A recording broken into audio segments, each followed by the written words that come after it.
Hi అందరికీ, ఎలా ఉన్నారు?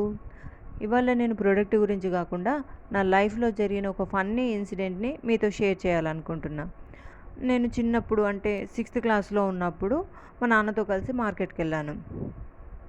మాది మిడిల్ క్లాస్ ఫ్యామిలీ కాబట్టి మాకు ఏది మోస్ట్ నీడెడ్ ఐటమ్ ఉంటుందో అది మాత్రమే పర్చేజ్ చేసుకొని వెళ్ళేవాళ్ళం.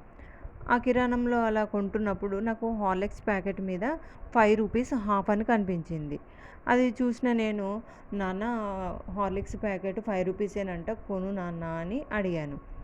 మా నాన్నుండి హార్లిక్స్‌కి అంత తక్కువ రేటు ఉండదమ్మా, వద్దు అని చెప్పాడు. లేదు చూడు నాన్న, అక్కడ రూ. 5 ఉంది ప్యాకెట్ మీద, కొను నాన్న కొను నాన్న అని నేను అడిగాను. అది చూసిన షాప్ కీపరు, అమ్మ అది రూ. 5 హాఫ్ అంటే ఉన్న రేటు మీద రూ. 5 తగ్గిస్తారమ్మా అని చెప్పాడు. ఇంకా నా మొహం చూడాలి, సిక్స్త్ క్లాస్ ఉండి నాకు ఈ విషయం తెలియలేదే అని చెప్పేసి చాలా ఫీల్ అయ్యాను. ఇంకా ఇంటికి వెళ్ళిన తర్వాత మా నాన్న నాకు మ్యాథ్స్ బేసిక్స్ నేర్పించడం, ఆ తర్వాత మ్యాథ్స్ నా ఫేవరెట్ సబ్జెక్ట్ అయిపోవడం, ఇదంతా జరిగిందనుకోండి. అప్పుడు మార్కెటింగ్ ట్రిక్స్ అర్థం కాలేదు. ఇప్పుడు అఫిలియేట్ మార్కెటింగ్లో చేస్తున్నాను కాబట్టి ఎంత పర్సెంట్, ఎంత కమిషన్, ఏంటి వాల్యూ అనేది బాగా అర్థమవుతుంది.